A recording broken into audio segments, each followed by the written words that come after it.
a lot of the advanced exercises can be modified in a way that they're very much appropriate for a beginner or intermediate student.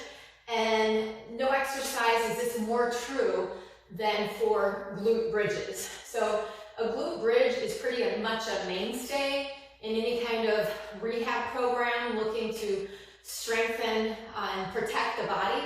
Your glute muscles are protective in nature. They're stabilizers for your low back. They work in conjunction with your transverse abdominal muscle, your deep core layer of the abdominals, to help stabilize the low back, prevent strain, injury to that region. In addition, it's the biggest muscle of our body, your glutes. They are designed for power and for speed. And in our culture today, we don't have a lot of reason to be running, right? From an evolutionary perspective, our glutes were probably much stronger when we were afraid that a saber-toothed tiger was going to attack. In this case, they get pretty deconditioned from sitting and sitting a lot. In fact, there's a term, Stuart McGill, a physiologist, considers it gluteal amnesia. Your glutes have forgotten even how to operate, how to kick in and be functional. As a result, we tend to be more quadricep dominant, so we use the front of our legs to pull us along rather than the glutes to give us that push, propel, power. So, in our Pilates series, glutes are a part of our movement patterns. There's a lot of variations. Let's just consider a few today. The most basic is, of course, supine. So on your back, with your heels roughly in line with your sitting bones, the arms just pressed at the mat, and your weight bearing through the skull. Nice breath in. As you exhale, you could start with just a curl. So curling through the tailbone, curling through the low back, curling through the rib cage, finding that lift into a long diagonal. In this long diagonal, you'll find your knees are higher than your hips. Your hips are higher than your shoulders. Your weight bearing through the skull, not a lot of forces through the neck. You're also weight bearing through your shoulder blades. Using that breath again, think of spinal articulation and allow your spine to gently roll bit by bit. Each little vertebra is a hinge. Each little vertebra has the opportunity to move independent of the one above it and the one below it. So seeking out this flexibility, Joe Pilates would say we're only as old as our spine is flexible, and there's really some truth to that, right? I've met young people, 30-year-olds, who are very stiff in their spine, and it's very uncomfortable and just difficult to move. And then you see people in their 70s, 80s, 90s who have no trouble bending over to tie their shoes or whatever kind of functional motion is involved in the day. And part of that is just due to a supple, flexible spine. So working these bridges, not only do we find articulation, but we're generating some glute power. And that's just so important to the balance of our body. As we said earlier, too much time spent sitting really disengages the glutes. So work some on the gentle lifting and lowering, the articulation. Here at that end range is hip extension.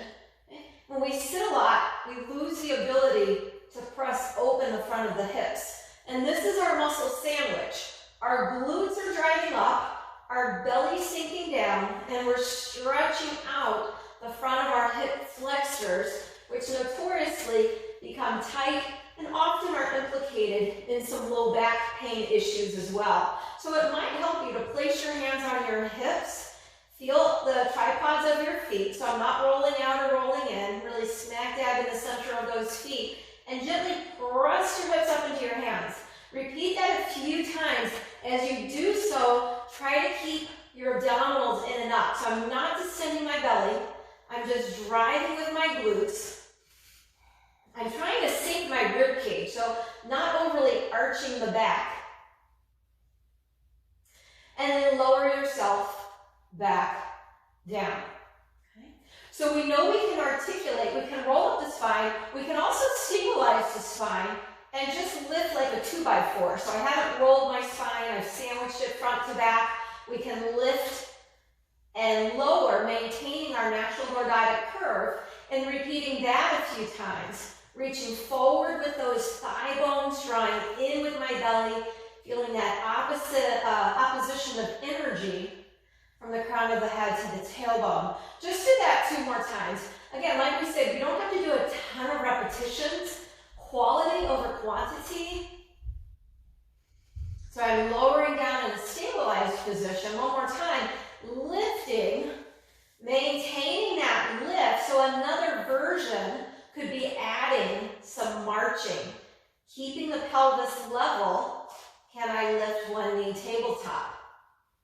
I'm not going to lie, I can tell. I have not done serious glute bridging for a while. And that's my own fault.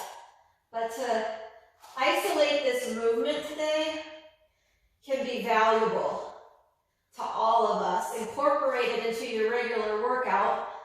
But to just pull out these movements and focus on them, I can tell they're much needed. Maybe that's because I just had my Easter lunch and we watched a nice Easter service from Andy Stanley this afternoon. One more time, maintaining that stability, feeling the belly in and up, and drive through that standing leg. And replace the foot. Lower yourself back down, take a little rest. Now I want to call your attention to subtle movements and the benefit they have in your deeper intrinsic muscles. So that I was using my hip a bit, of course, hip flexor for the marching. Try it again, find your bridge, and this time think about a piece of paper. If I wanted to slip a piece of paper under my right foot, I'm only going to lift that foot a small amount. I feel greater work through my left side on the small lift than I did when I lifted to a full marching position. And part of this is just, I'm not relying now on my hip flexor as much as I am on my abdominal corset, my low, deep transverse abdominal muscle to stabilize my spine. Also, those obliques are at work. Obliques rotate the body, but they also de-rotate. So they're trying to keep me square, even though my hip wants to drop and dip. So small is fine, and then lower yourself back down. Hug those knees into your chest. Give yourself a little rest there. Another method to increase the intensity and awareness of your bridge is just to use a yoga block, or you could use one of those small spry sponge balls. There's a variety of options that would help you hug the midline. So we're looking to hug the center of the body. So I'm using a block just between the upper thighs, pressing inward. Get back to your Pilates breath. So take a nice inhale. Feel the generous expansion of your ribs. As you exhale, sink the belly down. From this position of control, pick those hips up again and find that. Maybe walk the heels in a bit. I don't want to be overly arched in my low back. People who tend to be super flexible in their low back, you'll see a lot of their bridge derived from their lumbar spine and from a distension of the rib cage. So I would caution you to note, is your bridge coming from strong glutes, or is your bridge coming because you're hyperextending your low back? We want powerful glutes, stable low back. Pressing in with those inner thighs just to generate a little bit more of that contraction through the hip power. And then from this position, you could even take it to just a gentle movement forward and back of your spine. Inhaling, drawing my heels towards my sitting bones to move my knees forward, exhaling back. So a little traction, a little push and pull while maintaining that muscle sandwich of my belly into my low back, of my hips driving up, of the hip extensors creating, or my hip flexors rather, creating a nice stretch by virtue of my hip extensors. And then pausing in the center here, lower your spine back, down. We don't always have to roll up and down in a straight plane. So let's consider here moving a little bit into a hip dip. My pelvis is level. What if I wanted to keep my femur bones stable but rotate my pelvis? I could start to explore here from neutral to rotation, neutral, rotation, seeking to maintain these thighs parallel. So I'm not dropping down to rotate. I'm spinning my pelvis around my femur bone. Inhale, exhale, little rotation. And it has that experience. If you ever have seen a cat press into a blanket, they kind of create this motion with their paws. I'm doing that with my feet as I alternate pelvis rotation here while keeping my thigh bones still, working. I promise you those glutes are almost on fire, and then roll it back down. Small movement, big results. So we talked about we can be off the center line as well. I'll demonstrate that one time. So rolling up through the center, adding a rotation towards my right, rolling down my right rib, right waistband towards my right hip, and then picking that shape back up, and then rotating to my left and rolling down that left side body, and picking it back up. Finding the principle of control. So we're not collapsing, we're sequencing really from that motor perspective. It's the mind that strengthens the body. So rather than just going through the same plane, same routine, add to it a little change into the diagonal, still finding that flexibility of lowering down, of the power of picking back up, and then opposite side, little rotation, lower down, and driving back up. Find center, feel square on your shoulder blades, lower yourself back down. So all these movements have been pretty basic. I think you'd find quite appropriate for most populations, but again, those three components of the glute muscles are hard at work for sure. All right, take a block now, place it under one foot. Maybe you could do this with a big book, might serve the purpose. So, single leg bridge, but with a block underneath. Now let's say you don't have a block at home and you want to practice single leg bridge. Just start with left foot down, right knee tabletop. Find your bridge here. Great way to stretch the front of the hip, great way to strengthen the behind. Lower and lift a few times here. Have a little space between the chin and the chest. Again, notice what your belly and ribs are doing. Try to keep them connected. Replace the hips. Right foot down, left knee tabletop. Find your bridge. Find the lower. It doesn't have to be all the way down. Seek to open the hip through the power of the backside. 2 more times and lift. Little lower. And lift. Return. Then replace that foot. So that's one version of a single leg bridge. To up the ante a little bit, put the yoga block under your right foot. Find the left knee. Well, first keep the left foot down and just find now you are slightly off kilter here. You have to really work to find level in that pelvis. And then from this place, lift the left leg and lower the left leg. I'm not changing this knee angle. Keeping it constant and moving from my hip as I drive to that right foot. One more time. And then lower it back down. Switch the block under the left foot. See what your bridge feels like from here. It'd be very easy to be way off center. I can use the strength of my right side to reorient to square to the ceiling. Even though one foot's lower than the other, I can still square up that pelvis. From that place, we lift and lower. And lift and stay stable, nothing else dropping. Lift and lower and up. Replace, rest yourself back down. All right. Let's try just a small hip drop.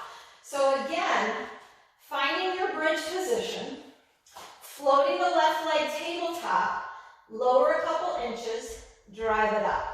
Lower a couple inches, drive from the back, not from the belly, right? We're leading from the posterior.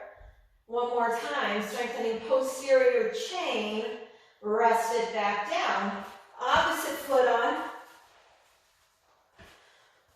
Right knee tabletop, find your lift, little lower, and drive it up. Doesn't have to be a big movement at all to be effective. So here it's working in range of hip extension.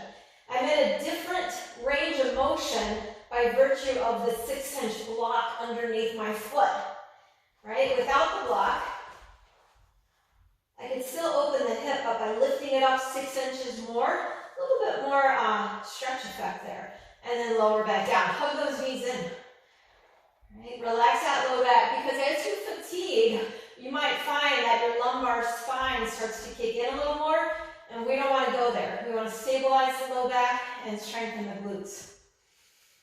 All right, so your Pilates Bridge, the advanced series has bridge with kicks. So we'll build that a bit here. You can still keep the arms at your sides. Okay? Narrow up your feet, your knees, your hips, sink the belly down, and find that bridge shape. I'm going to scoot down and center myself on my mat. Right? Make sure your head is resting on the cushion. Make sure you're level. From this place, lift the hips, press the arms down, extend the right leg at a long diagonal. I want to sense, are my hips level or am I dropping? Try to square up those hips. Hold here for 3, hold 2, hold 1. Replace the right foot. Extend the left. Just hold here for 3. Find your stability first. For 2, 1. Replace it down. Second set, extend the leg. From this place, kick the leg up, reach it long. Kick and lift, reach and lengthen. Lift, reach, one more time. Lift and reach, replace that right foot. Left leg, extend it long. It should feel level with the right thigh. Inhale, lift. Exhale, reach. My hamstrings are a little disagreeable because I've shortened them with all of our bridging. Now I'm asking them to lengthen. That's okay. Replace that foot. Lower yourself back down. There are so many more variations of the glute bridge. I think for today, that's a good place. We can add in our foam roller. We can add in our physio ball. There's also some methods of getting more of the lateral glutes that I think we need to explore as well. But for now, take your time, explore those bridges, and we'll continue to progress our series. Happy Easter. Thanks for just when you thought we were done, she's back. I wanted to share also the classical advanced bridge, the bridge with kicks. And I did so earlier with our arms flat at our sides. And the thighs, the knees, the feet are touching. And then you're pressing into the earth as you lift the hips, as you extend the leg, and as you kick the leg, trying to maintain stability of the hips, not allowing that drop, whether you're up or whether you're long with the leg, and then those arms are still anchoring and gently driving into the earth. When you look at the classical advanced bridge, we actually use our hands to support the hips. So you're using your glutes less. However, the movement of the leg might feel a little more accessible with the hands supporting the hips. Try the opposite side.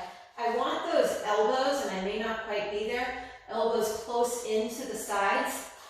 So I lift my hips, thumbs are with fingers, still weight bearing through my skull, not through the soft part of my neck, extending that leg long, kicking and return, lift and lower. So my definitely helping to support my hips, which in some ways you might find that you work your hips better not using your hands for support. The other issue can be weak wrists, and it's honestly difficult for me to get my hands into this extreme dorsiflexion of my wrist, partly because I keyboard. So this fascia, these forearm muscles tend to get short and tight, so to ask them to go here is a challenge. Doesn't mean it can't be done, and quite frankly, it should be done so that we keep the balance in the muscles of the forearm as well. One last one, a restorative movement, is to take your yoga block, take some kind of solid structure, and place it under your hips. So if you tend to be really tight in the hip flexors and you find these bridges quite challenging, go to a more restful position, which puts your hips at a sustained stretch. And then work some of those movement patterns, like your marches, with the support of the block. It doesn't mean that I've totally turned off my glutes. My glutes are still working. I'm still sandwiching my belly in to open the front of the hip.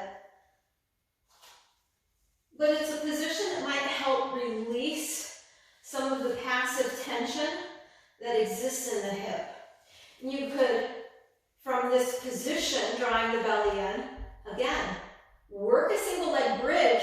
You'll notice I'm not even lifting my bottom off the block, but I am getting a great stretch through the front of that hip.